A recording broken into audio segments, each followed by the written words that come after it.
Di video kali ini, kita akan membahas kelanjutan materi dinamika rotasi fisika kelas 11 tentang hukum kekekalan energi mekanik pada gerak menggelinding. Tapi sebelum nonton, buat teman-teman yang belum subscribe, kalian bisa tekan dulu tombol subscribe-nya supaya nggak ketinggalan update terbaru tentang konten matematika atau fisika lainnya dari saya. Oke, untuk itu langsung saja mari sama-sama kita simak pembahasan berikut ini. Pertama-tama, kita akan membahas konsep dari usaha oleh gerak rotasi. Jadi usaha oleh gerak rotasi itu merupakan perubahan energi kinetik rotasi yang terjadi ketika benda berputar.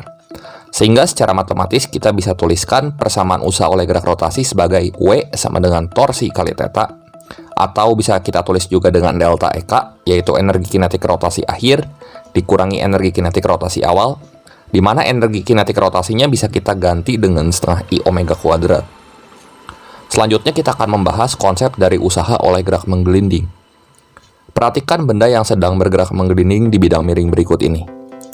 Pada video yang sebelumnya, kita telah membahas bahwa energi kinetik total yang dialami oleh benda yang bergerak menggelinding ini itu adalah jumlah dari energi kinetik rotasi ditambah energi kinetik translasinya. Selanjutnya, kalau kita perhatikan, untuk benda yang bergerak menggelinding, pada selang waktu yang sangat singkat, usaha oleh gaya gesekan itu akan tegak lurus dengan perpindahan benda, teman-teman. Sehingga sebagai akibat, usaha oleh gaya gesekannya itu sama dengan 0. Perhatikan ilustrasi benda yang bergerak menggelinding di bidang datar berikut ini. Arah dari gaya gesekan ke kiri, akan tetapi perpindahan benda itu akan tegak lurus dengan gaya gesekan. Akibatnya, meskipun W gesekannya itu bersifat non-konservatif, itu tidak akan mempengaruhi dan akan tetap berlaku hukum kekekalan energi mekanik. Nah, kemudian kita juga akan membahas hukum kekekalan energi mekanik pada gerak menggelinding. Nah, pada benda yang bergerak menggelinding tanpa selip, itu akan berlaku hukum kekekalan energi mekanik, sehingga persamaan ini berlaku. Energi mekanik awal sama dengan energi mekanik akhir, dan energi mekaniknya kita pecah jadi energi potensial awal, tambah energi kinetik awal, yang sama dengan energi potensial akhir, tambah energi kinetik akhir. Oke, supaya lebih jelas, langsung saja mari sama-sama kita simak pembahasan contoh soal berikut ini.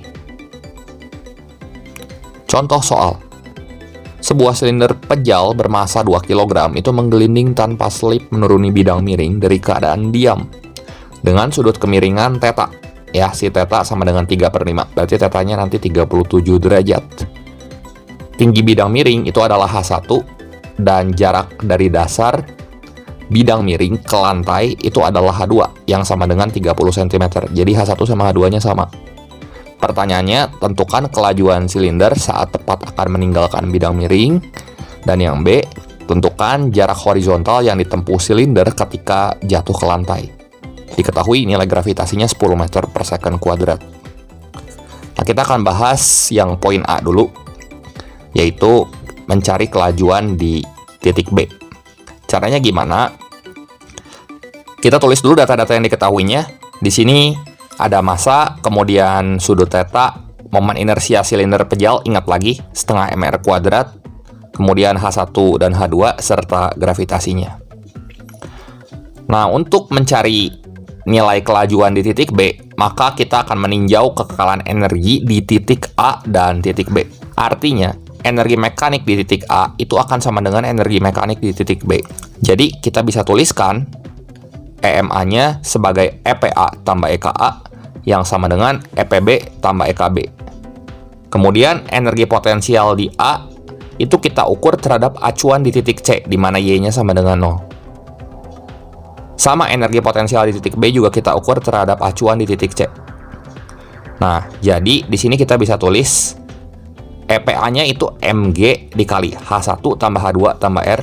Jadi ketinggian titik A terhadap tanah, kalau kita lihat di sini kan H1 tambah H2 tambah jari-jarinya R. Jadi kita ukurnya dari pusat massa. Tambah energi kinetik mula-mula, karena kecepatan awalnya 0 berarti EKA-nya 0.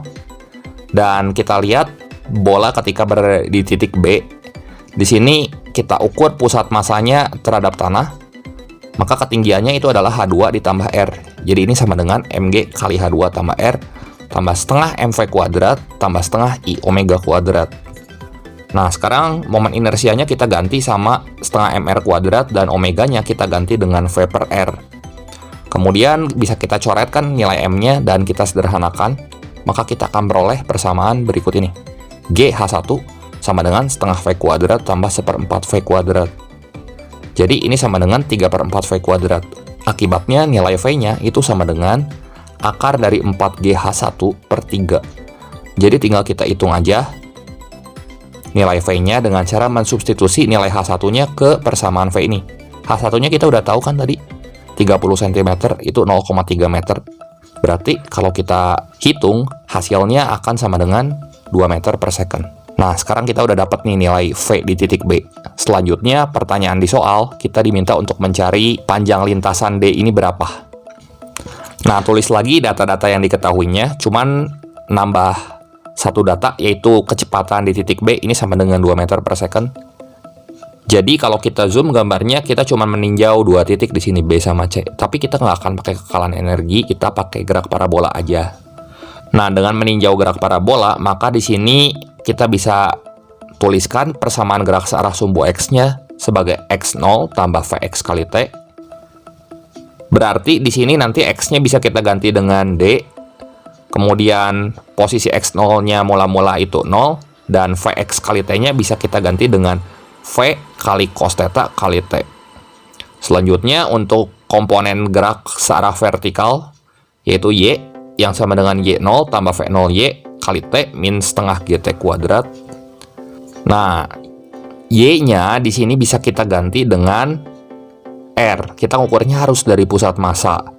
Ya, jadi kalau Y-nya kita ganti sama R, maka Y0-nya ini H2 tambah R. Jadi ketinggian mula-mula pusat massanya terhadap tanah. Gitu.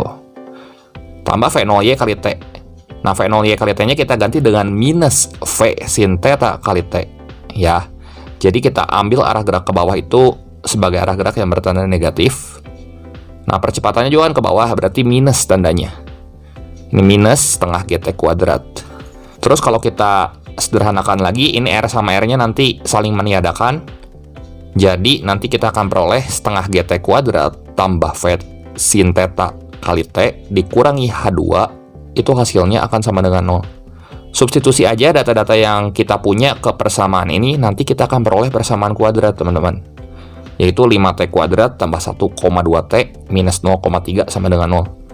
Nah, kita selesaikan dengan rumus ABC, maka kita akan peroleh nilai T-nya itu adalah 0,153 second. Dan untuk mencari panjang lintasan D ini, maka tinggal kita substitusi nilai T-nya ke persamaan D. Jadi, V cos theta kali T, 2 cos 37 derajat kali 0,153. Berapa tuh kalau kita hitung hasilnya? D sama dengan 24,5 cm. Seperti itu. Oke, demikian saja pembahasan singkat kali ini mengenai materi dan contoh soal hukum kekekalan energi mekanik pada gerak menggelinding, dinamika rotasi fisika kelas 11 kali ini. Semoga video ini bermanfaat dan membantu teman-teman semua dalam belajar. Jangan lupa like, share, dan subscribe channel ini jika kalian rasa video ini bermanfaat. Terima kasih untuk perhatiannya, sampai jumpa di video saya yang berikutnya.